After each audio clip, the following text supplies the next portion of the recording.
Greenland. When you picture it, it's probably, just this vast icy landscape, right? Yeah, that's the common image. Ice and, well, more ice. Exactly. But today we're digging into this history document, and honestly, the story it tells is so much richer, more complex than you'd think. Absolutely. It's not just about ice. Our plan isn't just listing dates or kings or anything like that. We want to trace the journey of this island. It's quite a story. Migrations, cultures vanishing, big geopolitical shifts. It really is. And what's fascinating is how this really challenging place has been a stage for human adaptation again and again. The sources really bring that out.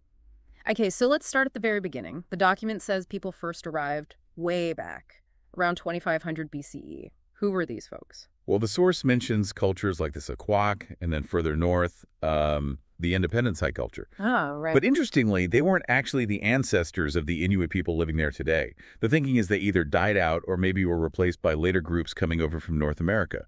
So a tough place to make a living, even back then. Oh, definitely. It really highlights how demanding that environment is. And it's worth stressing, the Norse didn't show up for, thousands of years. Not until the 9th century CE or so. Okay, so fast forward quite a bit. Then we get the ancestors of today's Greenlandic Inuit arriving around 1200 CE. That's a huge jump. It is. They came across the Nares straight from what's now Canada. These are the Thule people. And what's amazing, the source says they managed to survive, even thrive, during the Little Ice Age. Yeah, that's a key point.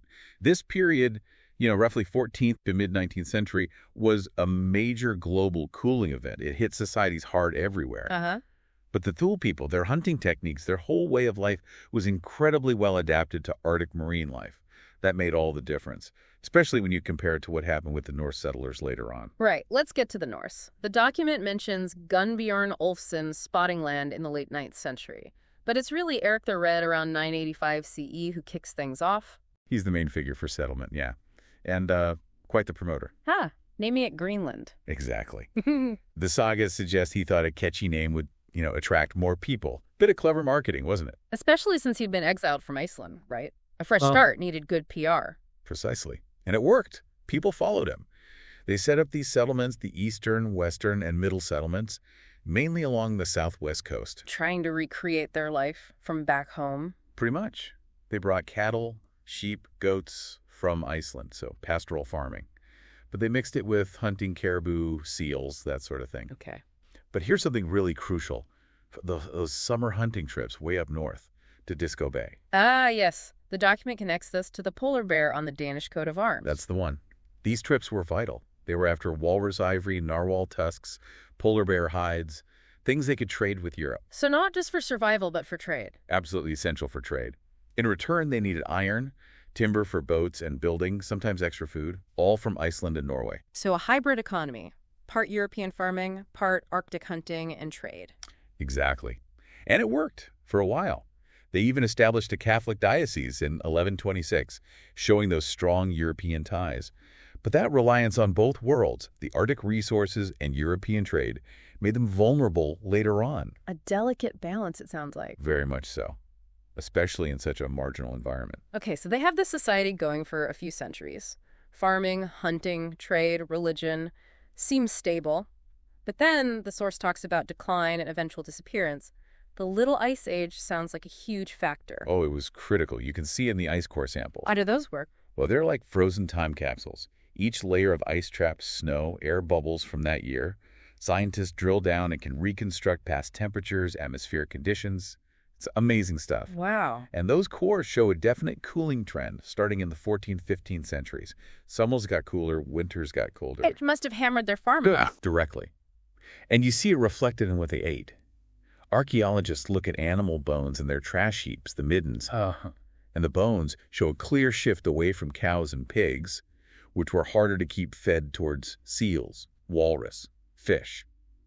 Eventually, their diet became like 80% marine-based. A huge adaptation, but maybe not enough. And it wasn't just the climate changing externally, was it? The document hints they might have caused some environmental damage themselves. That's another potential factor, yeah. Over time, cutting down the limited trees for fuel and building, plus having their animals graze, could have led to soil erosion. Degrading the very land they needed for farming. Exactly. The land wasn't great for agriculture to begin with, and these practices likely made it worse over generations. It's a cumulative effect. Okay, so challenging climate, possibly damaged land. Then you add the arrival of the Thule people, the Inuit ancestors, around the 12th century. The Norse called them Skraelings, the source says. How did they get along? That's a really debated topic. The evidence is kind of mixed. How so? Well, you find Inuit-made items at Norse farm sites and Norse artifacts at Inuit sites. That suggests there was definitely some trade, some peaceful contact. Okay. But then you have Inuit oral traditions that talk about conflict, about raids. Though, crucially, archaeology hasn't found much hard evidence of, widespread battles or massacres between the two groups. So maybe some conflict, maybe mostly trade, maybe it varied. Possibly. What seems really significant, though, is that the Norse never really adopted the Inuit survival techniques. Like using kayaks or specific seal hunting methods. Exactly. Skills that would have been incredibly useful as the climate got colder and their own farming methods failed. Seems like a missed opportunity, culturally perhaps. And the source mentions the Western settlement was abandoned by 1350. Things were clearly getting difficult. Definitely. That's a major sign of the pressures mounting on them. And on top of all the problems in Greenland itself, their lifeline to Europe started fraying too, didn't it? Severely. Several things happened. There were new laws in Norway, apparently, requiring ships to sail directly there, making the Greenland trip harder, maybe less profitable. Then, critically, the main ship they used for the Greenland run, the Greenland carrier, sank around 1369, and it just wasn't replaced. Wow. So contact became much more difficult, less reliable. Much more precarious. The last actual written record we have from the Norse Greenlanders is about a wedding at Fivalsi Church in 1408. And after that, silence. Pretty much silence in the historical record from their side. Later on, you get letters from popes in Rome wondering what happened, expressing concern, but clearly having no real information. Just drawn off the map from Europe's perspective. Effectively, yes. There's this one really poignant detail the source mentions. A European ship, I think in the 1540s, found a Norse corpse on an island. The body was dressed in a mix of Norse and Inuit clothing. A final unanswered clue. Exactly. A hint of adaptation, maybe desperation, but ultimately we don't know the full story of those last years. So putting it all together, the document lists several theories for why they disappeared. It sounds like it wasn't just one thing. No, definitely not a single cause. It's almost certainly a combination of factors all hitting at once or in succession. Like what? Well, you've got the environmental damage we talked about. The big one, climate change. The Little Ice Age, making their way of life unsustainable. Possible conflicts with the Inuit, though maybe not the main driver. Okay. Then the loss of contact and support from Europe. Maybe a kind of cultural conservatism and unwillingness or inability to fully adapt like the Inuit did. Right. Some even suggest opportunities opened up back in Europe after the Black Death, pulling people away. Right. And maybe the value of walrus ivory dropped, making their key export less worthwhile. A whole tangle of reasons. Yeah. And the scholarly view, as the document notes, has shifted. Less focused now on, say, conquest by the Inuit and more on this complex web of ecological challenges, economic problems, and isolation. It was more a slow unraveling than a sudden catastrophe. And genetics adds another piece to the puzzle. It does. Studies on modern Greenlandic Inuit populations, particularly in the West, show a noticeable amount of Y chromosome DNA, the male line that traces back to northwestern Europe. So Norse male ancestry. Consistent with Norse ancestry, yes. But interestingly, they don't find the equivalent signal in mitochondrial DNA, which is passed down the female line. Meaning? It suggests that while there was some intermixing, it likely involved primarily Norse men and Inuit women, and perhaps wasn't extremely widespread. It gives a bit more nuance to the interaction picture. Fascinating. So the Norse fade out, the Inuit remain, adapting and surviving. But Greenland's story keeps going. Denmark enters the picture again. Right. Even after contact was lost, Denmark-Norway never really gave up its claim to Greenland, based on those old Norse settlements. Oh, okay. So in 1721, a missionary expedition led by Hans Sigurd arrived. He was actually hoping to find surviving Norse Christians. But he found only Inuit. Only Inuit. So the mission shifted to converting them. This really marks the start of Danish colonization, setting up trading posts, establishing a trade monopoly, and gradually bringing the Inuit into the Danish sphere, including conversion to Christianity. Then we jump forward again to World War II. Suddenly, Greenland becomes strategically vital. Hugely important. Denmark itself was occupied by Nazi Germany. So Greenland, while officially still Danish, developed much closer ties with the U.S. during the war. So The U.S. established military bases there. They were crucial for defending shipping lanes in the North Atlantic, the Battle of the Atlantic, and for weather forecasting for Europe. The source mentions the sledge patrol, too, local Greenlanders helping patrol the coast. So it went from remote island to key wartime asset. Absolutely. And that strategic importance didn't disappear after the war. It continued right into the Cold War. Thule Air Base. Thule Air Base is the big one. Hugely important for the U.S. watching the Soviet Union over the Arctic. But building it had a dark side.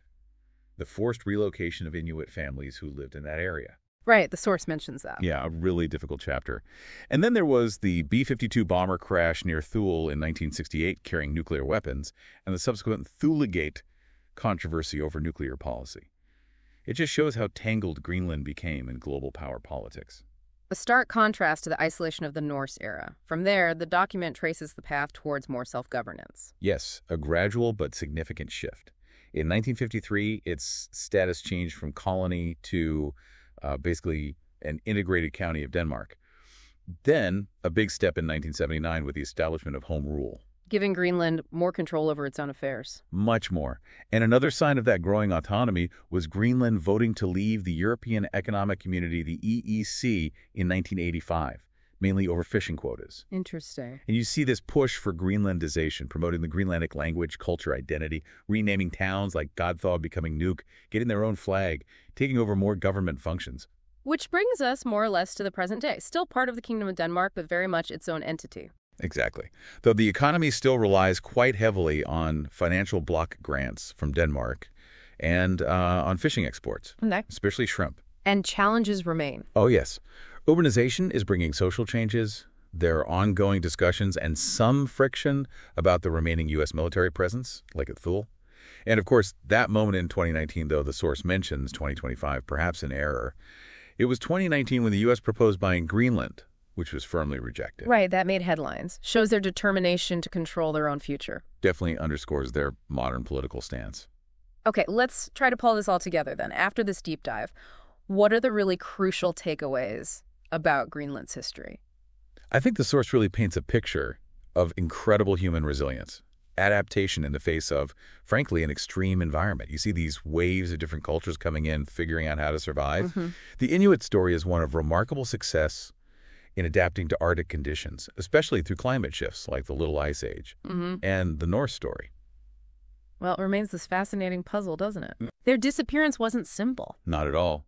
Likely this convergence of factors, climate, environment, isolation, maybe social choices, it wasn't one thing, but a slow process driven by multiple pressures. So to leave our listeners with something to think about, consider how this long history, this back and forth between isolation and being strategically vital on the world stage, how that continues to shape Greenland today, especially now with the Arctic changing so rapidly due to climate change. That's a great point. What lessons are there maybe from how past people succeeded or struggled when facing environmental change and outside influences? Right. It really makes you reflect on that constant interplay, between a place's unique culture, its environment, and these bigger global forces that sweep through history. It's a story you see playing out everywhere, but Greenland's version is particularly dramatic.